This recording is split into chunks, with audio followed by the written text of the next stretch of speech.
Good evening, everybody. Welcome to the American Dream. Today we have I'm Jim Carrigan, and we have two special guests who are going to talk to us about the topic of sexual abuse, how to spot it, how to treat it, and how to prevent it.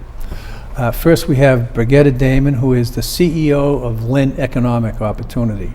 I should say, by the way, I'm on that board. I don't think there's any conflict here. In Jetta, who is the head of the campaign for Enough Abuse. So last spring we had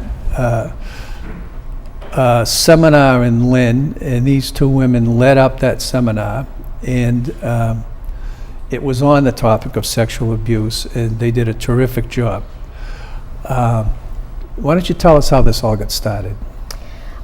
We are Lynn Economic Opportunity. We provide Head Start, early Head Start, and childcare services.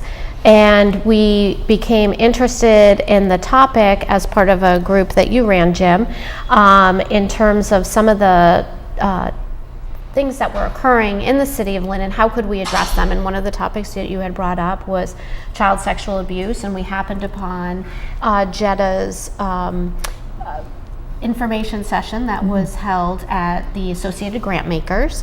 And so that is where we learned about the Enough Abuse campaign, and that there was an opportunity for us to host a training of Train the Trainers here in Lynn, and that we would be able to educate as many people as possible about this topic, and most importantly, how to prevent the occurrence of child sexual abuse. And of course, it was important to our agency because we serve approximately 400 children, and we have a lot of sister agencies in the city as well, and we wanted to work with them as well as the public schools, as well as any child serving agencies. And so we held a training in the spring, and Jetta came and trained 26 trainers from 8 different organizations, and so we are now available to train others. Okay, before we speak with Jetta, I just want to say the reason I got involved in this is I have represented several women over the years who, as children, were abused.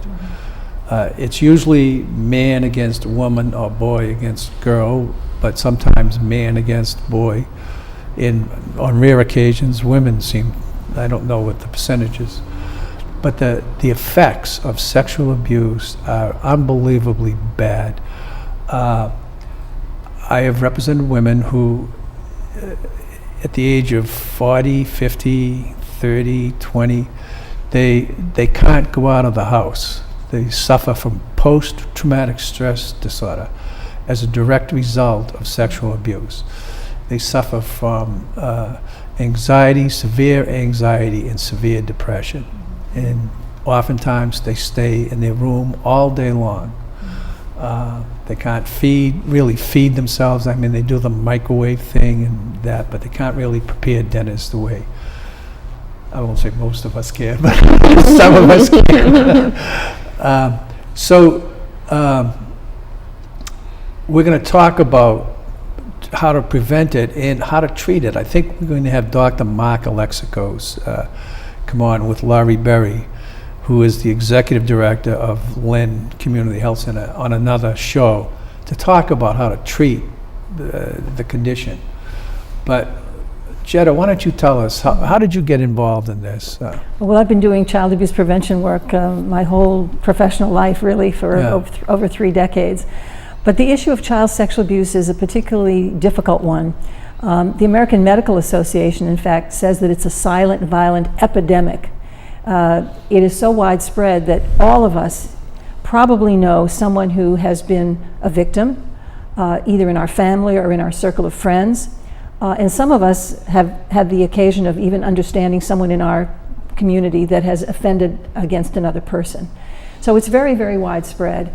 And we know that in about 30% of the cases it happens within the family.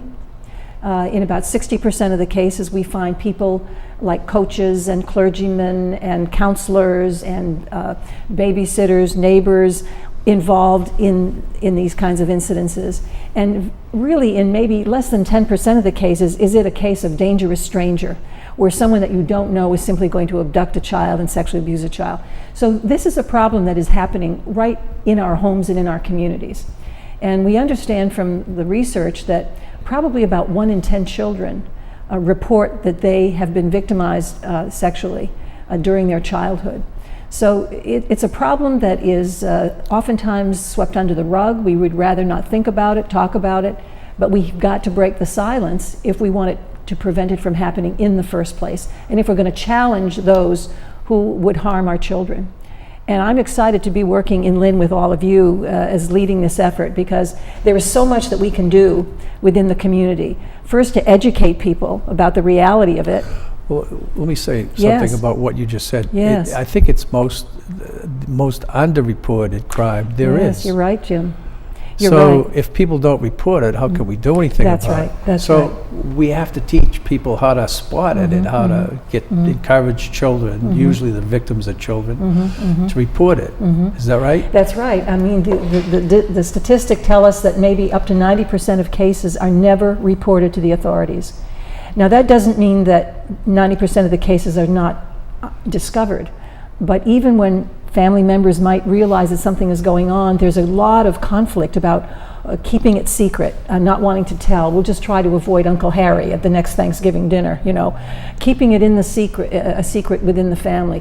But we really have to be speaking openly about it and challenging those who might abuse our kids, because as you said, you know, the impact on children is lifelong in many, many cases, and it affects their psychological state, even their physical state. Right. So we have to really come together as a community and address it. Sometimes it doesn't show up until adulthood. I mean, obviously when it happens, a child knows he's been abused, but then they try to repress it, and it doesn't come up for sometimes 30 years. If something else may trigger it, a car accident or something like that, and then all of a sudden they remember this horrible experience they had in their life. You know, Jim. And then they go on with the Yes. You know, one of the often things that happens is that when your children become the age at which you were when you were sexually abused, that's when all the memories start to come back, because they think, oh my God, I was that age and she's so young. How could this happen to her today? It would be so devastating. So that is another trigger that often happens. Well, so anybody can be the abuser. I mean, it's not That's right. just old men or young men. It can be anybody. That's right.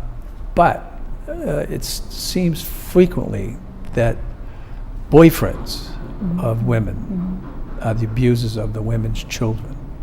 Sometimes those who want to abuse children will interject themselves into the life of a single mother in order to gain access to these children.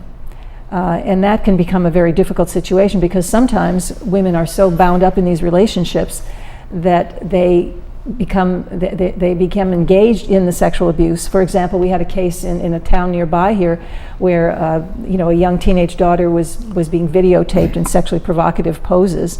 Now, the mother, left to her own devices, would never have done this, but because of the boyfriend's influence, and because she didn't want to lose that relationship, and maybe he was helping to pay the rent, and maybe he had a car and she didn't have a car. I mean, there are all these influences that sometimes play a role in all of this.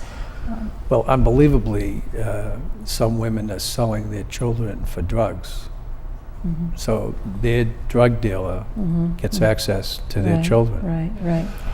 But we have to have an all-point strategy, you know. Right. As you said, Jim, those who abuse children look like you and I. They don't have three heads. They're very difficult to identify. In fact, most of the time, their physical exterior just looks great. And even the way they act, you know, they can be socially adept and very accomplished in their community or in their trade or in their field. But what we say to people is, look beyond the image. Look at the behavior. So in materials like this, for example, we have a lot of different materials to provide parents and professionals with information, but what we often say is, look for someone who's always looking for opportunities to be alone with a child, taking the child where they're not going to be interrupted, or where no adult is going to have access to watching what goes on. a person who is maybe discussing inappropriately sexual information with a child, in a way to almost be titillating.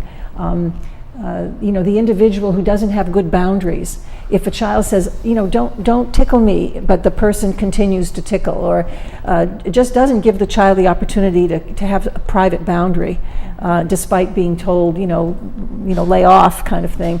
There are lots of different ways we can identify behaviors that are really risky. Are they in any of your materials? The Oh, ways you do yes, them? yes. And how can people who are watching this show Right. access those materials? Right. We would like to be able to go into communities like Lynn and educate people one-on-one, but we know that we don't have the resources to do that. So we've created a website, which is enoughabuse.org. And on that website, there are all kinds of free materials that can be downloaded, including this booklet, Straight Talk About Child Sexual Abuse, which is in both Spanish and English. We have a number of other ways that people can receive information through emails.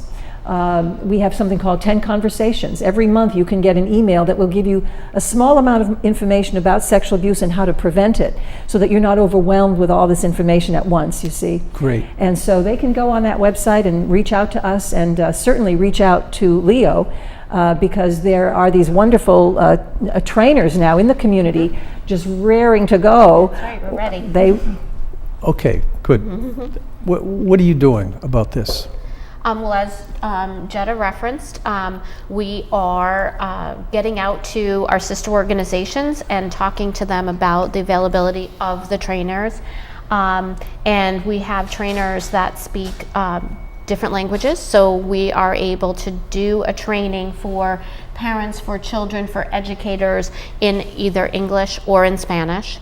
And we are also available for school age, probably more the teenage children yeah, and middle 7 to 18. schoolers, so we could get that information out to them as well. So we have a number of curriculums that are offered by the Enough Abuse campaign that are geared toward child-serving organizations, schools, middle schoolers, high schoolers. So there's a lot of information that's accessible to everybody about this topic, and if you're unable to access a trainer like Jetta mentioned, I think it's really important to know that there is Enough Abuse at the enoughabuse.org at the website. You can access the materials too, because our goal is to get the information out to as many people as possible.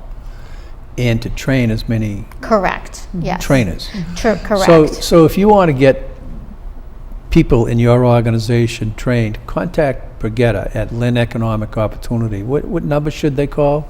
They can reach me there should be at the end, there is contact information. I would tell you my email address, but because of the spelling of my name, it might be more difficult, but there will be information at the end. Okay, fine. And if we don't hear from you, you may hear from us. Birgitta and I may be knocking on your door and asking you if you want to excuse me, have some of your people trained. Okay, what else are you doing? Tell us about the event that took place at Lynn City Hall in the spring. At Lynn City Hall, we brought together 8 organizations who each sent some sent more than one person to be trained. And we also had guest speakers, which were arranged. We had somebody from the Lynn Police Department who investigates these types of crimes. We had somebody from Lynn Community Health Center who will be on your show later, who provides treatment. And then we had Kate McDougall, who is a prosecutor from Lynn, who works in the district attorney's office and prosecutes these crimes. And each of them provided their perspective on the topic. So it wasn't only the training, but also an opportunity to learn more about prevention, to learn more about prosecution when somebody is discovered, and what the process is like if you were to call the police department and report this as a crime, and how the police department works together with the district attorney's office and works together with Department of Children and Families. So it was very informative. By the way, all those people that you talk about, John Blodgett, the district attorney, he's the one who provided Assistant District Attorney Kate McDougall to speak to our group. and Lieutenant Marie Hanlon from the Lynn Police Department. They are very sensitive in the way they deal with victims and their families. So if something happens, please don't say, I'm going to stay home, I'm not going to tell anybody about this, because it'll go away. It won't go away. And if you don't report it, then there may be another victim after that, and another victim after that.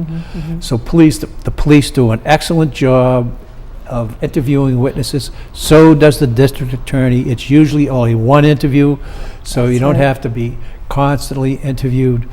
Yeah, that's what struck me the most about both Kate and Marie, was their sensitivity to the situation and that the trauma that the child has experienced, and to not re-traumatize the child, and what they've learned over the years about sexual abuse, and particularly victims of the crime, and how to handle those situations very sensitively. And I felt that if anybody were afraid of reporting it as a crime because you think the worst, that they're going to be dragged through this again and again, I found both Marie and Kate to be extremely sensitive. So Good. And Dr. Kathy Latham, she was at the event, and she met you when you spoke in Lynn, at Lynn City Hall. And she's assigned somebody to train their social workers? Correct. The Lynn Public Schools did send their social worker, the supervisor of the social workers, and she attended and trained. And my understanding is that throughout this school year, she will be training the staff at the Lynn Public Schools so that they will be aware of the signs or things that they should be looking for in their classrooms that may indicate that someone is being sexually abused. What kind of signs would you see? Well, you know, it's interesting because people think that sexual abuse only involves rape, but it does not. I mean, there are touching offenses and there are non-touching offenses, and all of them are considered under the category of sexual abuse. So, for example, if you send a sexually suggestive picture to a child, there may not even be any touching involved, but that is against the law to do that. So people need to understand that part of it. Most people feel that there would be a lot of physical signs, but there really are not. Even when there's been penetration, you know, there may not be physical signs. You know, the tissues heal very quickly, that type of thing. Well, when we look at behavior of children who may have been sexually abused, what we find is that when kids are under stress, whether they're being bullied in the classroom or the schoolyard, whether their parents are getting a divorce, whether their grades are going down and so they're going to get in trouble with their family, they often exhibit a set of behaviors. So if you see these behaviors, you can't say, oh, that child's been sexually abused, but it does give you a signal that something's not quite right and you need to explore with that child what's troubling them. So some of the signs that you will see are kids who might be maybe an outgoing child who all of a sudden becomes very depressed and very withdrawn. Children who might have been doing fairly well in school and all of a sudden they're not turning in school assignments and they can't concentrate in the classroom, and they might begin to develop angry behavior which was not there before.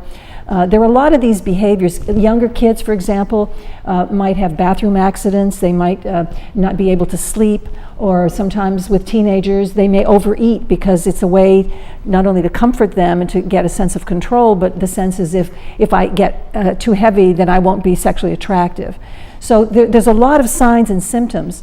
One of the things that we're learning now in the literature is that there are verbal cues that kids often give out that we don't yet know how to listen to. And one of the things we're doing in the training is to talk to parents about how they can hear in a different way. So, for example, if a mom says, you know, your dad and I are going out for our date on Saturday night, and Jennifer's going to come and babysit, and the child says, oh no, not her. Why does she always have to come and babysit? Most parents would say, look, I'm going out with your dad. She's very nice. She only charges me $5 an hour. Jennifer's going to come and babysit. I don't want to hear any more about it.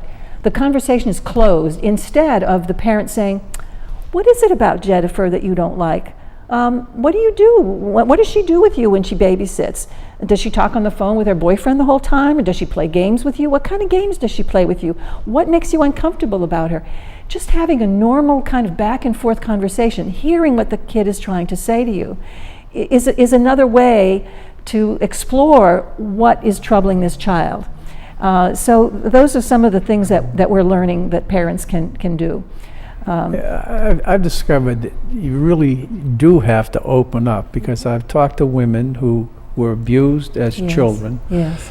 and they tried to tell their teachers, and sex is a taboo subject, especially sexual abuse. Nobody wants to talk about it That's right. like we're doing right now. They Right. just, they turn their head, Right. literally. Right. And some adults have done that to children, and the child is trying to tell them something, so they draw pictures sometimes. And That's true. you got to look at what they're drawing, because right. sometimes they're quite explicit, and they didn't learn that by watching pornography. They learned Right. it from their bad experience. That's right. That's right. Yeah. So one of the keys here, obviously, is listen to your child. Right, yes, just explore. And you know what, we don't want parents to be panicking or putting their kids in a bubble so that they can't explore the world, you know. But there are some other things. If you increase the level of supervision of your children, you can decrease the risk of sexual abuse. Now that doesn't mean that you're going to be not allowing your kid to go anywhere, but for example, you can try to make sure that you don't put your child in situations where there's only one child, one adult. If there are multiple adults, multiple kids, that's safer. We suggest that people not take their kids out of piano lesson and tutors and that kind of thing because of the one-on-one. Some of that is important for kids, but it's okay for parents to go to the piano teacher, for example, and say, you know, I really am concerned about, you know, my child being at risk of sexual abuse, and I know that you are concerned also, but do you think maybe when my child is in a lesson that maybe the door could be left open? And I could be in the waiting room, but the door could be open, or perhaps I could even sit in the session. Now, or you might go to a coach and say, well, I know you're giving my kid some special attention because he's going to be a great football player, and you think you can get him a college scholarship, but you know, what are the rules in the team about being alone with another athlete, student? What are the rules? And sometimes people will say, well, these are the rules, here they are, but sometimes I'll say, we don't really have any rules. So one of the things our organization is also doing is pushing these safe child standards to help schools and youth organizations begin to think about the kind of policies that can support, you know, children. So for example, we think that when schools and youth organizations are screening new prospective employees, there are some questions that they can ask them that they're not asking right now during the interview process. And these are acceptable questions. You know, have you ever been engaged in a relationship with an adolescent much younger than you? You know, do you view child pornography? You know, if a child came to you and asked you to keep a secret, would you do that? There is a whole list of questions that we've identified that can be asked in an interview, and we can share that with schools and youth organizations. And they can access that through absolutely, your website? Absolutely, okay. Yes. We're going to have to wrap this up soon, but what are you doing? How long does this training take? If you're doing a training session for people in Lynn? It can vary, but I've done it in as short as an hour, and it's able to get all of the pertinent information out and available, and then we share the people that we've trained, we share their email addresses if they would like with masskids.org, who then follow up with the 10 conversations emails that Jetta referenced. So they get a quick an hour's long, but it includes all of the pertinent information, the tips that Jetta was referencing, as well as being able to see the signs of sexual abuse. And then if people want more information, there's always the website, because it is a lot of information, and people sometimes are a little surprised by some of the information that they hear. They had things that they didn't realize, and we didn't talk about it here, but there are also the child-on-child sexual abuse that occurs. Business. It's serious business, and I think that's the most surprising, I feel like, with people, that they didn't realize that occurs. Okay. So what's the follow-up? If you do a training with an organization, sorry, in Lynn, what's the follow-up? Because, as you just said, people are surprised by some of the information they learn. So how do they follow up after that 1-hour training session? Well, we follow up with the information that's sent out by masskids.org. Absolutely. This is a process. Yes, You know, it is. It's been a problem and for a long time, and so we're going to chip away until we get and some we progress. really want people to get involved and tell us Absolutely. what the problems are.